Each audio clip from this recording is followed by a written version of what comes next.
ഇനി നമുക്ക് രണ്ടാമത് പാഠം നോക്കാം. ഇതില് ശരീരത്തിലെ വലിപ്പ വ്യത്യാസത്തെ പറ്റിയാണ് പറയാം. ചന്ദ്രൻ, ശനി, കുജൻ, രാഹു എന്നിവർ ഹ്രസ്വ ശരീരികളും എന്നുവെച്ചാല് പൊതുവെ പൊക്കം കുറഞ്ഞവര്, സാമാന്യമായിട്ടുള്ള പൊക്കത്തേക്കാൾ ഇത്തിരി കുറവ് നേരത്തെ കണ്ടമാനം കുറവല്ല. സൂര്യനും ശുക്രനും മധ്യ ശരീരികളും ഗുരുവും ബുധനും ദീർഘശരീരികളുമാണ്. ഗ്രഹങ്ങളുടെ ശരീരപ്രകൃതി തന്നെ അവരുടെ രാശികൾക്കും പറയാമെന്ന് ചില ആചാര്യന്മാർ. ഇതിലെന്താവും നമ്മൾ പറയണത്? ചന്ദ്രൻ, ശനി, കുജൻ, രാഹു എന്നിവർ ഹ്രസ്വ ശരീരികളും. പൊതുവെ 6 അടിയേക്കാളും അല്പം കുറവ്, 5.5 അടി. സൂര്യനും ശുക്രനും മധ്യ ശരീരികളും, 6 അടി ഉണ്ടാവും. ഗുരുവും ബുധനും ദീർഘശരീരം, ചിലപ്പോൾ അല്പം കൂടുതലുണ്ടാവും, 6, 2, 6. ഗ്രഹങ്ങളുടെ ശരീരപ്രകൃതി തന്നെ അവരുടെ രാശികൾക്കും പറയാം. അപ്പൊ അതായത് ചന്ദ്രൻ, ശനി, കുജൻ, രാഹു എന്നിവർക്ക് ആ രാശികൾ, ചന്ദ്രന്റെ കർക്കിടക രാശിക്കും ശനിയുടെ മകര കുംഭരാശികൾക്കും കുജന്റെ മേട വൃശ്ചിക രാശികൾക്കും പിന്നെ മധ്യമമായിട്ടുള്ള നീളം പറയണം. അങ്ങനെയെല്ലാം 30 ഡിഗ്രി ആവറേജ് നമ്മൾ എടുക്കണ്ടെങ്കിലും അതിന്റെ അളവില്, ഓരോ ദേശത്തും അളവിൽ, ഇപ്പൊ 2 മണിക്കൂർ കൊണ്ട് മധ്യശരീരങ്ങൾ പോകണ്ടെങ്കിൽ ഇപ്പൊ വൃശ്ചിക രാശിക്ക് മധ്യമം എന്ന് പറഞ്ഞാൽ 2 മണിക്കൂറാണ്, 5 നാഴിക. അപ്പോ സൂര്യന്റെയും ശുക്രന്റെയും, അതായത് ചിങ്ങത്തിനും ഇടവത്തിനും തുലാത്തിനും 2 മണിക്കൂർ വീതമുള്ള രാശികൾ, അത് 5 നാഴിക. മറ്റ് വ്യാഴത്തിനും ബുധനും അല്പം നീളം കൂടി, എന്ന് വെച്ചാൽ 5 നാഴിക, 2 വിനാഴിക, 3 വിനാഴിക. മറ്റവർക്കാണെങ്കിൽ 4:55 തുടങ്ങി 59 വരെ ഉള്ളത് ശനിയുടെയും കുജന്റെയും ചന്ദ്രന്റെയും രാശികൾക്ക് പറയുന്നു എന്നാണ് ഈ പറഞ്ഞ ഗ്രഹങ്ങളുടെ ശരീരപ്രകൃതി തന്നെ അവരുടെ രാശികൾക്കും പറയാമെന്ന് ചില ആചാര്യന്മാർ പറഞ്ഞു. ഇതില് വലിപ്പ വ്യത്യാസത്തെ പറ്റി പറയുമ്പോൾ ഇങ്ങനെയാണ്. അപ്പൊ ചന്ദ്രൻ, ശനി, കുജൻ, രാഹു ഇവര് സഹസ്ര ശരീരം, സൂര്യനും ശുക്രനും മധ്യശരീരം, ഗുരുവും ബുധനും ദീർഘശരീരവും. ഇത്തരത്തില് അത് മനസ്സിലാക്കണം. അത് രാശിയുടെ അളവിൽ ആണ് മാറ്റം പ്രധാനമായിട്ടും. ആളുടെ രൂപത്തിലും അതേ ആൾക്കാർ, ഈ ഗ്രഹങ്ങളുടെ രൂപത്തിലുള്ള ആൾക്കാരുടെ സ്വഭാവങ്ങൾക്കും പല ശരീരപ്രകൃതിക്കും ഈ തരത്തിലുള്ള കൂടുതൽ കുറവ് പറയും. ഇനി ധാതുക്കളും ത്രിദോഷങ്ങളും.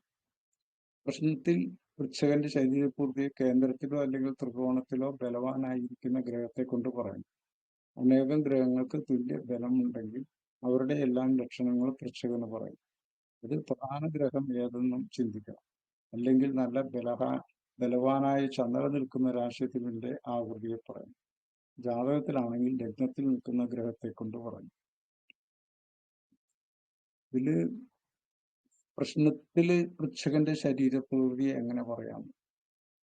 ആരൂഢ രാശിയുടെ കേന്ദ്രത്തിൽ നിൽക്കുന്ന ഗ്രഹത്തെ കൊണ്ട്, ബലവാനായ ഗ്രഹത്തെ കൊണ്ട്, 4, 7, 10 നിൽക്കുന്ന ഗ്രഹങ്ങളിൽ ഏതിനാണോ ബലം കൂടുതൽ ആ ഗ്രഹത്തിന്റെ രൂപപ്രകൃതികളാണ് പറയേണ്ടത് എന്നാണ് പറയുന്നത്.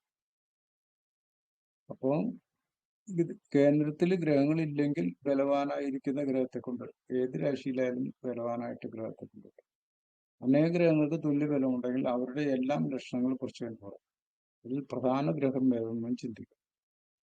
അപ്പൊ ഇതിൽ ലഗ്നാധിപൻ, ആരൂഢാധിപന്റെയോ ആരൂഢാധിപന്റെ അംശകാധിപന്റെയോ ആർക്കാണ് ബലം കൂടുതലെങ്കിൽ ആ ബലം കൂടുതലുള്ള ഗ്രഹത്തിന്റെ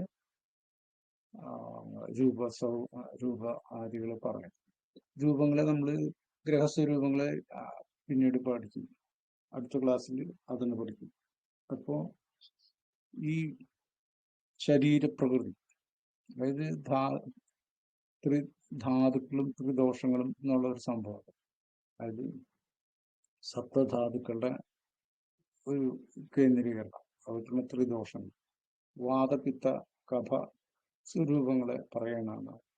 അപ്പോൾ വാദത്തിനാണെങ്കിൽ പിന്നെ വണ്ണം കുറഞ്ഞൊക്കെ ചിത്തവും വണ്ണം കുറവും ദേഷ്യവും വാശിയും അങ്ങനെ. കഥാണെങ്കിൽ ഇത്തിരി വണ്ണം ഉള്ള രീതി, അങ്ങനെയൊക്കെയാണ് ഇത് നമ്മൾ ചിന്തിക്കുന്നത്. ഗ്രഹങ്ങളുടെ ത്രിദോഷത്തിനനുസരിച്ചും ആണ് ആൾക്കാരുടെ സ്വരൂപത്തെ പറയുന്നത്. ഏത് രൂപത്തിലുള്ള ആളാണ്, ഏത് നിറത്തിലുള്ള ആൾക്കാരാണ്. നിറത്തെ കൊണ്ട് ഗ്രഹത്തെ കൊണ്ടാണ് പറയേണ്ടത്. വാതപിത്ത കഫങ്ങളെ കൊണ്ട് ശരീരപ്രകൃതിയെ പറയണം. വണ്ണമുള്ളതാണോ, വണ്ണം കുറഞ്ഞതാണോ, മെലിഞ്ഞതാണോ എന്നിങ്ങനെ. പ്രശ്നത്തിൽ പൃഥ്വിന്റെ ശരീരപ്രകൃതി കേന്ദ്രത്തിലോ അല്ലെങ്കിൽ ത്രികോണത്തിലോ ബലമായി ഇരിക്കുന്ന ഗ്രഹത്തെ കൊണ്ട് പറയും. അനേകം ഗ്രഹങ്ങൾക്ക് തുല്യ ബലമുണ്ടെങ്കിൽ അവരുടെ എല്ലാം ലക്ഷണങ്ങൾ പൃഥ്വിയെന്ന് പറയും. അതിൽ പ്രധാന ഗ്രഹം ഏതെന്നും ചിന്തിക്കും. ആ പ്രധാന ഗ്രഹത്തിന്റെ സ്വഭാവങ്ങളൊക്കെ ആ വൃശ്ചികനുണ്ട് എന്ന് പറയും. അല്ലെങ്കിൽ നല്ല ബലവാനായ ചന്ദ്രൻ നിൽക്കുന്ന രാശിയുടെ ആകൃതിയെ പറയും. ബലം നല്ല പക്ഷബലമായിട്ടോ അല്ലെങ്കിൽ സ്വക്ഷേത്ര ഉച്ചക്ഷേത്രാദികളായിട്ട് നിൽക്കുന്ന ചന്ദ്രനാണെങ്കിൽ ആ ചന്ദ്രന്റെ സ്വഭാവത്തിനനുസരിച്ചുള്ള കാര്യങ്ങളാണ് പറയുന്നത്. ചന്ദ്രൻ പൊതുവെ വണ്ണമുള്ള സ്വഭാവമാണ്, വട്ടമുഖാണ്. നേരത്തെ പറഞ്ഞല്ലോ, വട്ടമുഖം. ആ ശരീരങ്ങളൊക്കെ അവയവങ്ങളൊക്കെ ഉരുണ്ടു കൊഴുത്തതും വട്ടത്തിലുള്ളതും ആയിട്ടുള്ള ശരീര പ്രകൃതിയാണ്. അതുപോലെ തന്നെ ഓരോ ഗ്രഹത്തിനും നേരത്തെ നമ്മൾ പറഞ്ഞല്ലോ, ദീർഘശരീരി, ത്രികോണം, അതുപോലെ തന്നെ ദീർഘവൃത്തം എന്നൊക്കെ പറഞ്ഞ് ആ തരത്തിലാണ് ആ ശരീര പ്രകൃതി ഉണ്ടാവുക. അതും ഇവിടെ ചിന്തിക്കപ്പെടുന്നു. അല്ലെങ്കിൽ നല്ല ബലവാനായ ചന്ദ്രൻ. ജാതകത്തിലാണെങ്കിൽ ലഗ്നത്തിൽ നിൽക്കുന്ന ഗ്രഹത്തെ കൊണ്ട് പറയും. ജാതകത്തിൽ നിൽക്കുന്ന ഗ്രഹം ചൊവ്വയാണെങ്കിൽ അയാൾ രൂക്ഷപ്രകൃതിയും ദേഷ്യക്കാരനും. പിന്നെ ആ ഗ്രഹത്തിന് പറഞ്ഞിട്ടുള്ള സ്വഭാവങ്ങളൊക്കെ പിന്നെ നമ്മൾ പറയേണ്ടത് ഇപ്പോൾ അടുത്ത ക്ലാസ്സിൽ ആ സ്വഭാവങ്ങളോട് കൂടി വ്യക്തിയാണ്. ശനിയാണെന്ന് നിൽക്കണമെങ്കിൽ ആ ശനിക്ക് പറഞ്ഞ സ്വഭാവത്തിനനുസരിച്ചുള്ള വ്യക്തി എന്ന് പറയും. ലഗ്നാധിപൻ ഗ്രഹങ്ങളൊന്നും നിൽക്കണില്ലെങ്കിൽ ലഗ്നാധിപനാണോ ബലം ഉണ്ടെങ്കിൽ ആ ലഗ്നാധിപന്റെ സ്വഭാവവും കാര്യങ്ങളാണ് പറയുന്നത്. അങ്ങനെ നമ്മൾ ഈ രണ്ട് ഭാഗവും പറയാം. ഇനി ഗ്രഹസ്വരൂപങ്ങളെ പറ്റി നമ്മൾ ഒരെണ്ണം നമുക്ക് എടുത്തു നോക്കാം. ഗ്രഹസ്വരൂപങ്ങളിൽ സൂര്യന്